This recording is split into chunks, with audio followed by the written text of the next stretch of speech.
प्रणाम, नमस्कार। बहुत स्वागत है आपका उस कार्यक्रम में जिसका नाम है हे प्रभु आनंद दाता। बहुत सुंदर प्रतिक्रियाएं आपकी मिल रही हैं हमको और अनेक दर्शकों का ये भी कहना है कि आप एक व्हाट्सएप ग्रुप बनाइए। हम बढ़ रहे हैं इस दिशा में आगे। उनका कहना है कि हम एकाग्र रूप से इस कार्यक्रम को निरंतर देखना चाहते हैं और अपने मित्र संबंधियों, नाते रिश्तेदारों तक पहुंचाना भी चाहते हैं। बहुत अच्छी बात है। कुछ और ना सही, कम से कम थोड़ी देर के लिए ही सही, अपेक्षा मुक्त होकर भी सोचें। तो कम से कम हम जिस विषय पर बात कर रहे हैं वो विषय वही है जो आप और हमारी मूल आत्मा में है। 84 लाख का मूल मंत्र है जो मुक्ति, मोक्ष, इस आवागमन से मुक्ति। आवागमन से मुक्ति का ये अर्थ नहीं है कि ये हमें किसी सुनहरी और रुपहली दुनिया में ले जाएगा। इसी दुनिया में रह के मुक्त होना ही उस सुनहरी और रुपहली दुनिया से मिलना है। कहीं और कुछ नहीं है, न स्वर्ग न नर्क, सब कुछ इसी धरा पर है। आज हम जिस विषय पर बात करने जा रहे हैं तो आप अपनी रिएक्शंस हमको भेजते रहिए। हमारा व्हाट्सएप नंबर आपको पता ही है 7000969440। आज ये जो विषय हमको भेजा है, ये विषय भेजा है एक उच्च संवैधानिक पद पर आसीन व्यक्तित्व के निज सहायक के तौर पर कार्यरत एक ऐसे अधिकारी ने जो खुद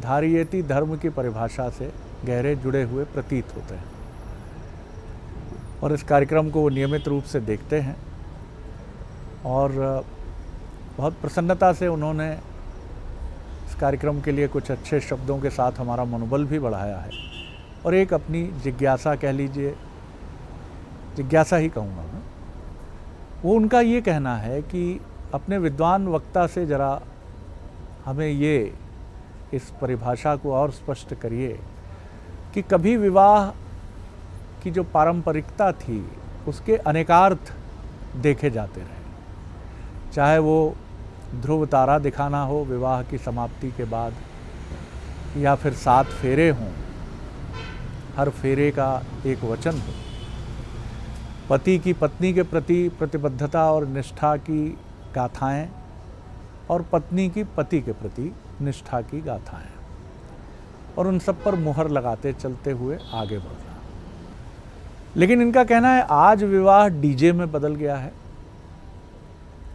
भारी अगर आप धनाढ्य हैं तो शक्ति प्रदर्शन है, कहीं ताजमहल जैसा पंडाल बनाया जाता है, कहीं लाल किले की तरह पंडाल बनाया जाता है, कहीं किसी 5 सितारा होटल में ही बदल जाता है। 50-50 हज़ार लोग भोज के लिए आते हैं। दूल्हा दुल्हन के लिए अब इवेंट्स हो गया है, डेस्टिनेशन वेडिंग है, कोई बुराई नहीं है इसमें। 15-15 दिन, 20-20 दिन दोनों पक्षों के लोग नृत्य सीखते हैं। इनका ये कहना है इसमें भी कोई बुराई नहीं है, विवाह का आनंद उठाइए, यथा सामर्थ्य जिसकी जैसी शक्ति है। लेकिन क्या इस चमक दमक के पीछे जीवन साथी का मूल्य क्या है? दोनों तरफ से पति और पत्नी होने वाले, उनके नाते रिश्तेदारों का क्या महत्व है? और हमने जो ये विवाह नाम की परंपरा को ध्रुव तारा, 7 फेरे, अग्नि के इर्द गिर्द परिक्रमा और तमाम जो वैवाहिक अनुष्ठानों से जोड़ा है, क्या इसका महत्व कम हो रहा है या कम हुआ है? और अब उसकी जगह एक चमक दमक का ऐसा कलेवर आ गया है जहाँ सब कुछ है, और उसी शादी के बाद ईश्वर न करे ये कहते हैं, कई बार खबर आती है कि 6 महीने पहले हुई शादी दरारें आ गई। तो इसका मतलब है कि कहीं ना कहीं विवाह के जिस स्वरूप को समझा गया वो भोगवादी है। इस संकल्पना के लिए कैसे निपटें इससे? हम किस तरह से समाज को फिर अपनी उस भूमिका की तरफ बढ़ना चाहिए? कई महत्वपूर्ण प्रश्न हैं इनके, लेकिन इसका उत्तर तो हमारे विद्वान वक्ता ही दे सकते हैं। तो मुलाकात करिए भगवद गीता के अध्येता, मानस मर्मज्ञ प्रोफेसर डॉक्टर सुरेंद्र बिहारी स्वामी से। प्रणाम कर रहा हूँ दोस्तों। विषय इन्होंने जो प्रश्न किया है वो प्रश्न जो है लोक रंजन के निवारण के लिए बड़ा सर्वोपयुक्त प्रश्न है। ऐसे प्रश्न सुन करके अध्यात्म पथ के पथिक को बड़ा हर्ष होता है। हर्ष इसलिए होता है शरद जी कि भगवती सती और फिर भगवती पार्वती, जब मैया शिव जी से प्रश्न करती हैं तो उस प्रश्न में कितनी उत्तम व्यवस्था होती है। वो कहते हैं जदपि आशंका की नहीं सोही और कहत सुनत सब कर हे तो होई। आप यदि किसी प्रश्न को पूछें तो वो प्रश्न लोक हित में कब हो जाता है, जब वो केवल आपसे ना जुड़ा हो, लोक से जुड़ा हो। इसमें लोक कल्याण की भावना है, इसलिए ये प्रश्न जो है स्वागते है, बहुत सुंदर है। तो इस प्रश्नकर्ता को जो है हे प्रभु आनंददाता की तरफ से जो है विशेष जो है माता रानी का आशीर्वाद हम प्रदान करते हैं, खूब उनके जीवन में आनंद रहे। अब ये इनकी चिंता और इनका चिंतन और उनके उठाए हुए प्रश्न कलिकाल की माया में सर्वोपयुक्त प्रश्न है। आज ये घर घर की कहानी है, घर घर की समस्या है। हम सबसे पहले देखें कि ये विवाह की प्रक्रिया, जो वर्तमान विवाह की प्रक्रिया है, इसके प्रारंभ करने वाले प्रणेता कौन है। भगवान विष्णु के निवेदन पर शिव जी ने इस प्रक्रिया से विवाह किया था पार्वती जी के साथ। हिमालय के यहाँ बारात लेकर गए थे, 3 दिन की बारात लगी थी शिव जी की, और वहाँ जिस जिस प्रकार की व्यवस्थाएं हुई थी उस प्रकार की व्यवस्थाएं विवाह में परिपाटी बन गई। विष्णु जी ने ये निवेदन किया था कि आप जिस रीति से विवाह करेंगे, क्योंकि आप मृत्युंजय हैं, आप मृत्युलोक के देवता हैं, आप देवाधिदेव हैं, उसी का अनुसरण समाज करेगा। तो उन्होंने सबसे पहला प्रारंभ उनने किया था। फिर भगवान राम, भगवान कृष्ण इत्यादि इत्यादि सारे लोगों ने विवाह की इसी परंपरा का पालन किया है, यही प्रक्रियाएं संपादित की है। हमारे वर्ग चतुष्टय अंतरंग जो अंतःकरण है, अर्थात धर्म अर्थ काम और मोक्ष और मन वचन और कर्म, इनको मिलाकर 7 फेरे बनाए गए। मन से समर्पण, तन से समर्पण, कर्म से समर्पण, धर्म से समर्पण, अर्थ से समर्पण, काम से समर्पण और मुक्ति के लिए समर्पण। ये 7 फेरे जो 7 विधान हैं, ये 7 प्रकृति का रूप लेकर 7 फेरे बने। चूँकि 7 जन्मों में एक कुल पीढ़ी बनती है परंपरा, इसलिए 7 जन्मों का विधान किया गया कि अगर हम इसका अनुसरण करते हुए एक जन्म में सफल नहीं हो पाए मुक्ति के लिए, तो इस गृहस्थ आश्रम की मर्यादा में हम 7 जन्म तक साथ चलेंगे, लेकिन मुक्त होकर रहेंगे। अर्थात हम गृहस्थ में वैराग्य को भी समाहित करेंगे, जीवन दर्शन को समझेंगे। पुराने विवाह की प्रक्रिया में स्वरूप महत्वपूर्ण था, लेकिन कलिकाल ने उसके स्थान पर रूप ले लिया। देखिए, आज रूप का रूप से विवाह होता है, तो ये विवाह तो वैसे ही कमजोर हो गया। आप ध्यान रखिए, रूप का रूप से विवाह हो रहा है, शरीर का शरीर से विवाह हो रहा है। वहां पानी तो विलुप्त है ना, तो ग्रहण क्या करेंगे। पानी कहलाता है आत्मा, पानी कहलाता है आत्मा। आपने पानी ग्रहण कहाँ किया, आत्मा का आत्मा से मिलन कहाँ हुआ। आप तो शरीर के शरीर से मिलन को आप दे रहे हैं। दूसरा, स्वरूप में संस्कार शामिल रहता था। संस्कार आपके आचार विचारों से बनता था, इसलिए उस समय में रूप देखने का प्रचलन ही खत्म था। आप देख लीजिए, इससे पहले वाली पीढ़ी में और उससे और पहले वाली पीढ़ी में संतान भी संसार में आए, परिवार में दुख सुख का पूरा झमेला बना रहा, जीवन के अनेकों अनेक संघर्ष हुए, लेकिन हमारे माता पिता दादा दादी के जीवन में मजाल है कि कोई परिवर्तन आ गया। पत्नी का वियोग युवावस्था में हो गया, 3 पुत्र पुत्रियां हैं, तो भी पूरे जीवन एक व्यक्ति ने जो है विवाह नहीं किया और वो अपने बच्चों का लालन पालन करते रहा। उससे कहा, क्यों तुमने विवाह क्यों नहीं किया? बोले क्यों, उसने संपूर्ण जीवन समर्पण करके मुझे ये अनुपम भेंट दिया, तो उसके ना रहने पर उसके अनुसार बच्चों का लालन पालन मैं नहीं करूँगा क्या? हम तो साथ साथ ही हैं, वो सूक्ष्म हो गई है, मैं स्थूल हूँ।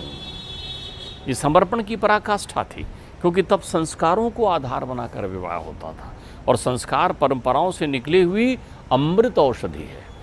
तब वो देखते थे, अरे वो फलाने कुमार के यहाँ का, अरे सोचना क्या है। एक परिवार की ख्याति होती थी, एक संस्कार होते थे, एक लब्ध प्रतिष्ठा होती थी। ध्यान रखिएगा, संस्कार में जातीयता शामिल नहीं है। बहुत सारे लोग ये, हमें लोगों ने रूढ़िवादी का दुष्प्रचार किया है हमारे साथ में। हमारे यहाँ रूढ़िवादिता नहीं थी, हमारे यहाँ संस्कारों का संस्कारों से मिलन होता था। जैसे हम हैं, हमारी तरह जो परिवार हो, हम वहाँ अपनी बिटिया ब्याहेंगे। हम उस परिवार के पुत्र पुत्रियों से विवाह करेंगे तो उनसे एक समस्या खत्म हो जाती थी कि हमारी बेटी किसी के घर जाएगी तो उसे कुछ सीखना नहीं पड़ेगा। क्यों? क्योंकि जैसे हमारे संस्कार हैं, आचार विचार हैं, वैसे ही उनके। तो तब जो है बच्चे के माता पिता को देखा जाता था। बच्चे के माता पिता मुख्य आधार होते थे, बच्चा बच्ची के माता पिता। अब तो लड़का ही और लड़की मुख्य आधार हैं। वो लोग एक दूसरे का चिंतन करते हैं, उनको लगता है हम बड़े प्रौढ़ा गए, ज्ञान हम में बहुत है। सपनों में ताजमहल बनाते हैं, सपनों में हवा महल बनाते हैं और विवाह करते हैं। विवाह जीवन का यथार्थ है, ध्यान रखिएगा। विवाह संपूर्ण समर्पण है, संपूर्ण समर्पण। विवाह के समर्पण की प्रक्रिया आप देखिए, रावण चाहे जिस प्रतिकूलता में था, मंदोदरी सतीत्व की भांति उसके साथ हमेशा विद्यमान रही, हमेशा विद्यमान रही। राम जिस भी पथ पर थे, सीता उनका अनुगमन करते रहे।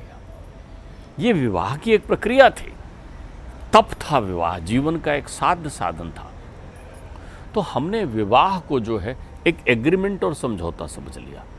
हमने ये मान लिया कि ये समझौता दो लोगों के बीच हो। अब आप देखिए, बीच में मुझे एक खबर भी मिली थी कि किसी को तकलीफ है कि कन्यादान शब्द का उपयोग ना किया जाए। अंग्रेजी में एक कहावत है, a little knowledge is always dangerous things. अधूरा ज्ञान सदैव खतरनाक होता है। जो व्यक्ति नहीं जानता किसी तथ्य को, तो आप पहले समग्रता से उसको जान लीजिए। दान शब्द जहाँ पर भी आए वहाँ सहमति अपने आप है, और दान से बड़ा धर्म नहीं है। दान का अर्थ होता है माता पिता कन्या के और माता पिता वर के दोनों सहमत हैं, तब एक दान देता था, एक दान लेता था। तीनों लोक में कन्या दान से बड़ा कोई दान नहीं होता था। दान का अर्थ होता है मैं मूल्य नहीं दे सकता, अमूल्य मैं भेंट कर रहा हूं तुम्हें, इसकी कोई कीमत नहीं है त्रिलोक में। जिस घर आंगन में कन्यादान का विधान होता था, उस घर आंगन में 33 करोड़ देवता आकर स्पर्श करते थे उस आंगन का। यहां कन्या का दान हुआ है। ये परिपाटी थी। चरण रज पखाड़े जाते थे। ध्यान रखिए, अपन लोग बातचीत में बोलते हैं श्रीमान श्रीमती। आपने कभी सोचा श्रीमान श्रीमती ये शब्द कहाँ से आए? हमारा तो ध्यान ही नहीं जाता। जब परमात्मा ने नारद का मान भंग करने के लिए एक माया नगरी की रचना की, तो वहाँ के राजा थे शीलनिधि। शीलनिधि, जहाँ वो बानर का मुख बना करके नारद जी गए थे, उनकी पुत्री का नाम था श्रीमती। श्रीमती, श्री यानी लक्ष्मी। कन्या हमेशा लक्ष्मी का स्वरूप होती है, तभी तो हम पैर पखारते हैं। और मेरे परमात्मा जो स्वरूप बनाकर गए थे, उनका नाम था श्रीमान। श्रीमान, श्री से ही मान था उनमें। तब वहां श्रीमान और श्रीमती का विवाह हुआ। तब से ये शब्द आया चलन में, श्रीमान और श्रीमती। हम में से बहुत सारे लोग समझते होंगे कि ये तो आज का समय का शब्द है। आपके पास कोई शब्द नहीं है, आप अपनी संस्कृति से परिचित नहीं हैं। तो भौतिकता की अंधी दौड़ में दौड़ते हुए हमने अपने संस्कारों को मिथक समझा। अब आत्मा से आत्मा का मिलन हो रहा है, तो सारे प्रकार के संस्कार वहाँ संपन्न हो रहे हैं। आपको ध्रुव के दर्शन इसलिए कराए जा रहे हैं कि ध्रुव अटल सत्य के प्रतीक है। विप्र वहाँ मंत्रोच्चार करता है। बहुत सारे लोग कहते हैं ये 7 फेरे क्या हैं, हमने 4 लिए, 3 तो लिए ही नहीं। अरे भाई, अपने अपने विधान हैं, अपनी अपनी परंपराएं बनी हुई, फेरों की अपनी अपनी परिक्रमाएं हैं। आपके 7 जन्म के विधान, 7 वचन सुना रहा है वो विप्र आपको बैठ करके। तो आप तो उस समय उबासी ले रहे हो, आपके दोस्त लोग हा ही कर रहे हैं। आपने संस्कारों को रूप से तौल दिया, भौतिकता के आवरण में ले लिया। तो विवाह भौतिकता नहीं है। धन्नो गृहस्थ आश्रम। 4 आश्रम में सबसे सहज मुक्ति गृहस्थ आश्रम से संभव है। ब्रह्मचारी की तपस्या कठिन है। ब्रह्म को जान लेने के लिए विचरण करना कठिन मार्ग है। बड़े बड़े ब्रह्मचारी करदम की तपस्या से, परमात्मा जब प्रकट हुए, ऋषि करदम की तपस्या से, तो उनकी तपस्या को देखकर मेरे परमात्मा के आंखों से आंसू निकल गए, प्रेमाश्रु निकल गए। वहाँ बिंदु सरोवर तीर्थ बन गया। उन्होंने कहा मैं मुक्त होना चाहता हूँ। बोले नहीं, पहले गृहस्थ जीवन में जाओ। करदम को गृहस्थ जीवन में भेजा पहले परमात्मा ने, जिनके यहाँ कपिल मुनि का अवतार हुआ है। तो आपके यहाँ परमात्मा के अंशवंश आने वाले हैं। जीव वो आपके संसार में आएगा, आपकी प्रक्रियाओं में, और वहाँ रहते हुए, उस परिवार के परिवेश में रहते हुए। कामा शक्ति के लिए विवाह संस्कार नहीं है। आजकल तो विवाह का अर्थ ही हो गया कामा शक्ति। आपका रूप, उसकी नाक कैसी। बहुत सारे छोरे वह अच्छा, अब एक और समस्या हो गई शरद जी, आप समझिए, चूंकि संस्कार का अभाव हो गया घर में, अपनी परंपराओं पर गर्व नहीं रहा आपको अपने घर में, तो प्रत्येक परिवार में सहमे डरे से माता पिता हो गए। आप देख लीजिए, पुत्र से बात करेंगे, बेटा तुम्हारी क्या शादी की बात कर रहे हो, पिताजी डर जाएंगे, अरे मत बोलो, धीरे से बोलो। पिता पुत्र में लड़ाई झगड़े, और 30-30, 32, 35 साल की उम्र में विवाह कर रहे हैं आप तो समझ लिए अजर अमर अनाद अखंड काया लेकर आप आए हैं। अब 30-35 साल की उम्र में विवाह करेंगे, 60 साल की अवस्था में जब आप पहुंचेंगे तो 15-16 साल का लल्ला आपके यहाँ या बिटिया आपके यहाँ होगी, उसका लालन पालन 60 के बाद कैसे करोगे आप? इसलिए हमारे यहाँ हर विशेषताओं का एक स्वरूप बनाया गया था। इस बच्चे के वयस्क होने के साथ ही उसको विवाह कर दें। एक अवस्था होती है जो व्याधि अवस्था कहलाती है। मैंने आपसे एक चर्चा में कहा था कि युवा अवस्था भी व्याधि है। 4 व्याधियां प्रसिद्ध हैं, एक युवापन, एक आसक्ति, एक रोग बहुत बड़ी व्याधि है। तो जो युवापन की व्याधि है, यो युवापन में विशेष अवस्था होती, किशोर अवस्था, बिल्कुल मन जहां उड़ता है, ये वही अवस्था है जिसके लिए चाणक्य ने कहा है प्राप्त 16 वर्षा पुत्र मित्रम आचरेतु। हम धन कमाने में लगे रहते हैं, महतारी को उस समय अपने दूसरे और काम काज सौंपते हैं। आप अपने पुत्रों को, जो पुत्र 12-13 साल का हो गया है, जो पुत्रियां 12-13 साल की हो गई हैं, उनके सच्चे मित्र बन जाइए आप।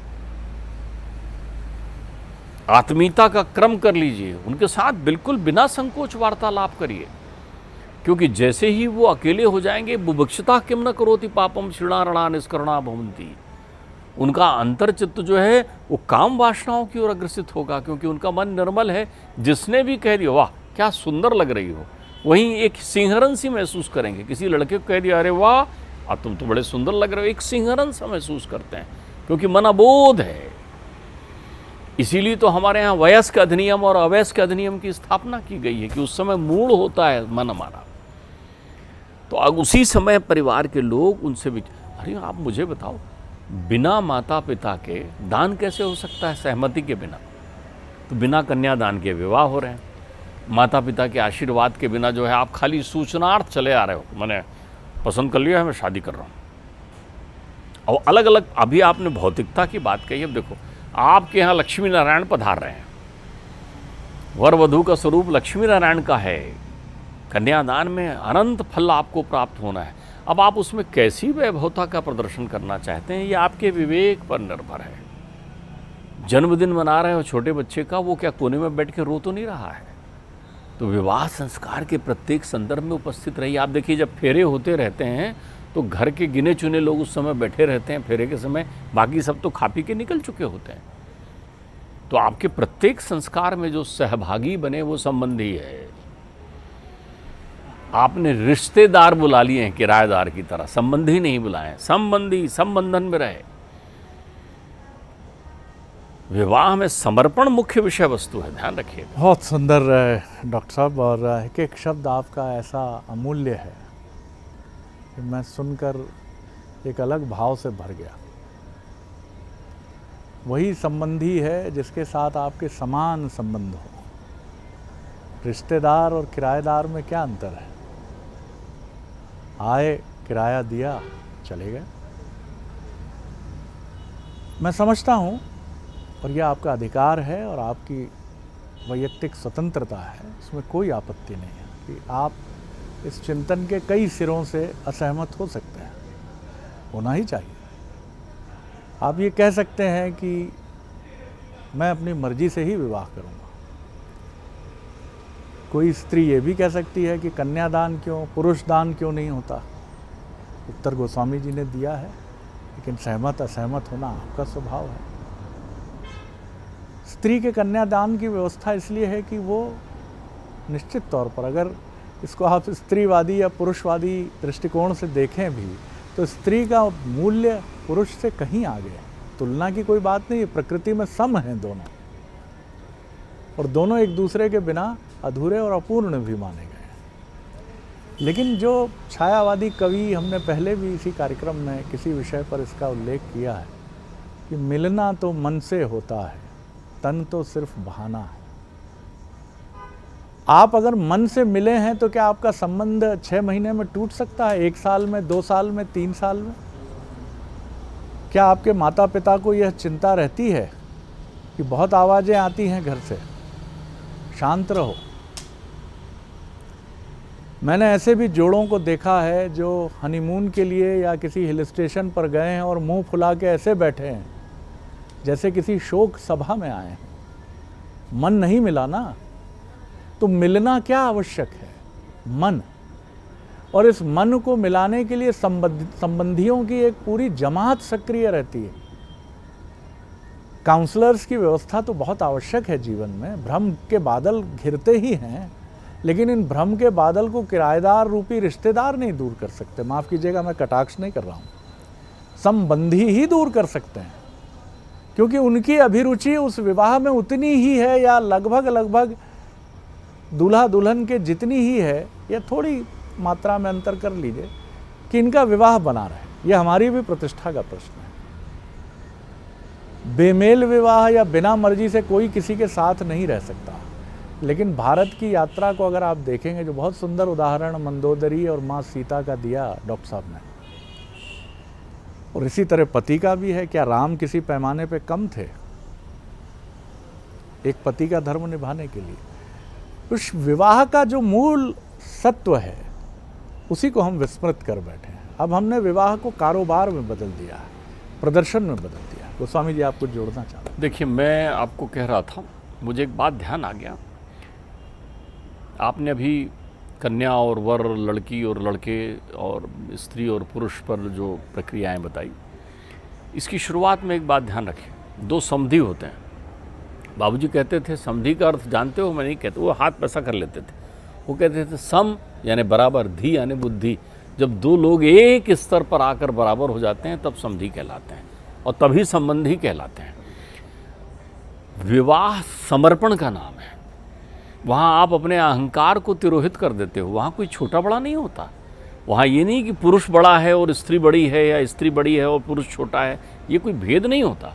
विवाह सुख और दुख में सम रहने के लिए और आनंद की प्राप्ति के लिए होता है।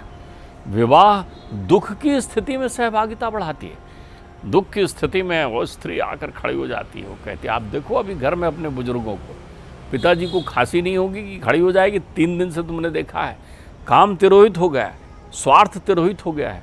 जो शरीर का आकर्षण है वो तो चंद दिनों का होता है।